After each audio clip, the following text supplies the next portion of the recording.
Have you ever been flipping channels and jumped from a British drama to an American sitcom? It can feel like you're changing planets, right? Well, it's way more than just the accents. It really comes down to two completely different ideas about what television is even for. Seriously, think about it. You go from a gritty, slow-burn UK crime show to a bright, fast-paced US comedy, and the whiplash is real. It's because the very DNA of their television is built on totally opposing philosophies, and that's exactly what we're going to unpack. Okay, so here's the absolute heart of it all. In the UK, broadcasting kicked off with this big public service mission. Its job was to inform, educate, and entertain the public. But in the US, it was a business from day one, plain and simple. Its purpose was to get as many eyeballs as possible for advertisers. This one difference right here is the key to everything else. So, let's start with the UK model. How did this whole idea of broadcasting for the people actually happen? Where did it come from? It all goes back to 1922, with the creation of the BBC. The guy in charge, John Reith, had a very specific vision. For more than 30 years, the BBC had a total monopoly, first on radio and then on the first TV broadcasts. It actually wasn't until 1954 that a commercial competitor was even allowed to exist. And this quote from Reith, this was the guiding star. He wanted the BBC to be completely independent, not answering to the government or to commercial pressures. It was all about quality. And this triple mission, to inform, educate, and entertain, it became the absolute bedrock of British broadcasting. You can see that mission reflected right in the funding. The BBC is mostly paid for by a TV license fee that pretty much every household pays. This is huge because it frees them from having to chase ratings to please advertisers. The other channels, what they call independent TV, are funded by ads. So you get this kind of duopoly system, a public service side and a commercial side existing together. Okay, now let's hop across the pond to the United States, where the whole machine has always been powered by business. So unlike the UK's big public service idea, American broadcasting started out as a marketing tool. Seriously, the very first radio stations were often owned by newspapers or companies who just wanted a new way to promote their stuff. It was built for commerce from its very first breath. So think about it.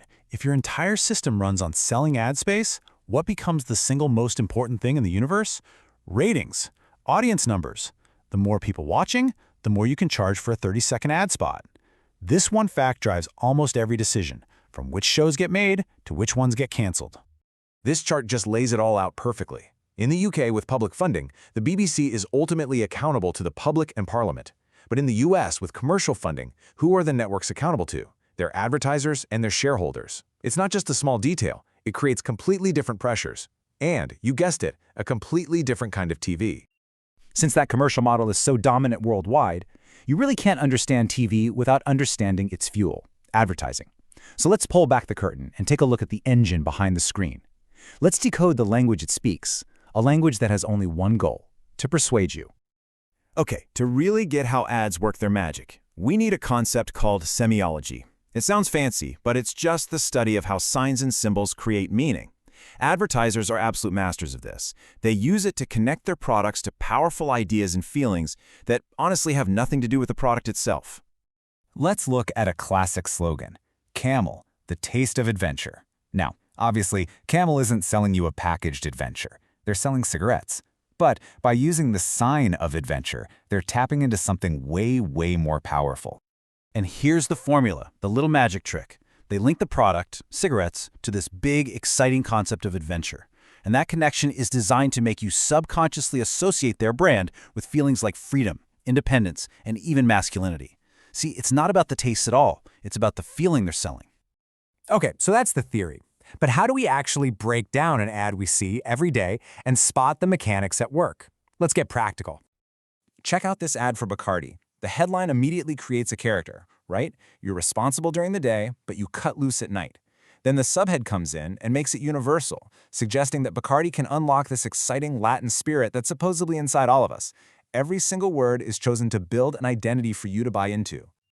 You know, most print ads follow a pretty simple blueprint designed to suck you in. The headline is the hook. It's got to grab your attention. The subhead gives you a little more to chew on. The body copy is where the actual sales pitch happens. And finally, the slogan and logo are there to burn the brand into your memory. Each part has a very specific job. And this is like peeking inside their playbook. These are the linguistic tools they always use. Simple sentences that are easy to read. Powerful adjectives right before the product name, like premium gin. Commands, imperative verbs, like just do it. They'll even make up words to sound unique. It is a carefully engineered language of persuasion. Now, all these techniques basically fall into two big buckets. You've got the hard sell, which is super direct and in your face. Buy now, call this number. But what's way more common these days is the soft sell. This is that symbolic stuff we were just talking about, linking the product to amazing things like success or beauty or happiness.